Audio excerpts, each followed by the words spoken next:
Hey guys, I'm Trey with Glass Express.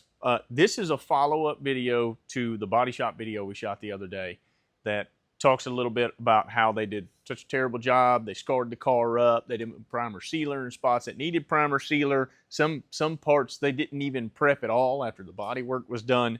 I want to illustrate what the proper way to do this and how this should look. I was on an Auto Glass podcast the other day, and the host of the podcast was teasing me a little bit about not using paint protection. So, James, this is for you.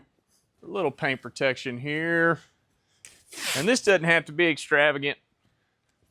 Something quick, does the job, keeps you from marking. Toyotas are crazy, man.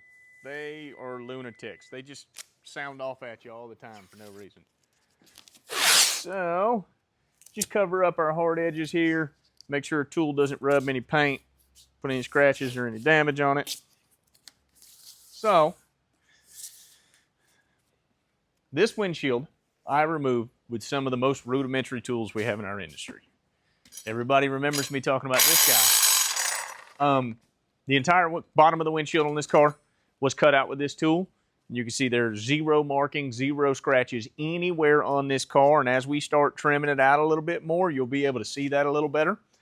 And then also around the sides and the top, I used a cold knife.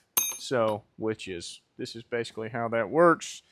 You've got a blade that goes into a handle. We've got various different length blades that can be installed so that you can give yourself different points of leverage. If you've got, say the first pull with the long blade is going to be too difficult, you could throw a little short blade in there, cut yourself a relief, and then start working from there. And the way this works is you put it under the edge of the glass, and then as you pull this tool up the edge, this angle on this tool cuts the urethane that holds the glass in. And you pull it all the way around, and you remove it. So, like I said, we use very rudimentary tools on this. There are ways to do this, even if you got rudimentary tools, that you can do a perfect job and not do any damage to the car. So now I'm going to trim it out. I just want to illustrate how you can trim one out and still do no damage and have to use minimal primer, if having to use primer at all. So we got a couple different trim tools. I dog on this one a lot too.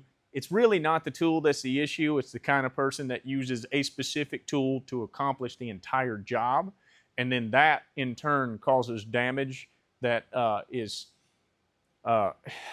it causes damage that has long-term effects. You might be able to prime it and fix it temporarily, but in the long run, you're still going to have issues, in my opinion. So we're going to come over through here. I like to use this tool just on the bottom. So there's a little bump on this car. Right there, you kind of got to get around. You can see we got a little tiny spot where the paint pulled. These Toyotas have a bunch of little bumps and stuff across the bottom of them. You got to be real careful around.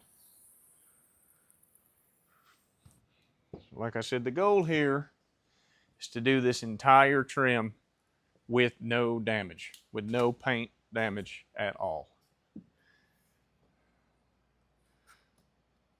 So that's what you're always striving for. It's not always possible.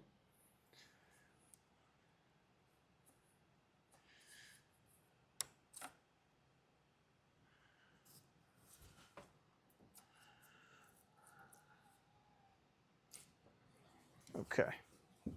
So we got all across the bottom there. And then I'm going to switch to a wing style blade that helps you avoid any scratching on the edge of the blade. If you've got a real sharp point on a blade, it makes it easy to accidentally dig in a corner. So what you do, we're actually going to start up here and work back around. So you can actually use that blade as a guide. And actually I've got a thin spot here where the factory set pin, it's got a lip here that the factory set pin goes in, and that gap is more narrow than my blade's width. So I got to go with a slightly more narrow blade there. Boom.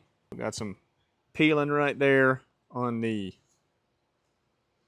seam seal, which is completely normal. A lot of times paint does not stick to seam seal very well, and it's pretty normal when you're pulling some tension on that urethane bead, it peels up in that area. So of all the different cars, this one's actually one of the more difficult ones to trim out, because for some reason the factory likes to put enough adhesive on it that it covers up the edge of the A-pillar retaining clips for the A-pillar trims. Other than a little bit of peeling right here, I'm going to take this corner down a little more. Other than our little bit of peeling, there is no damage. Like I said, peeling is completely normal.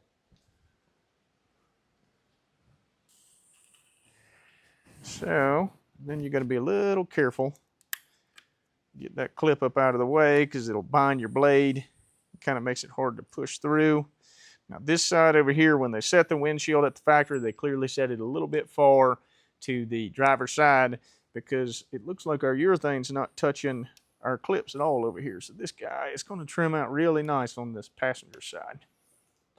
All right. So that is what I would call nearly a perfect removal and trim. We've got a nice even bead trim all the way around, uniform thickness. The only spots that we're going to have to prime is our corner where there was a little bit of peeling at the seam seal, and then down on the very bottom edge. So we got right there, you see it didn't scratch the paint, but the urethane went all the way through the paint. So we can put a little dab right there. It didn't even peel on the seam seal up here in this top corner, so that's cool. But I got one dot there and one dot there. So like I said, this is what I would consider nearly a perfect removal and trim. This car is not going to have any long-term effects because it wasn't scarred, it wasn't scratched, and it wasn't destroyed. Make sure who you're using is competent. They know what they're doing. They're familiar with their tools. They're familiar with the products. And they're familiar how all of them work together and how to have a long-term, long-lasting install that you don't have regrets on later down the road. So if we can help you out with any of this, shoot us a call at 843-379-7222. You can stop by and see us at 820F Paris Island Gateway in Beaufort, South Carolina. Thank you, everybody.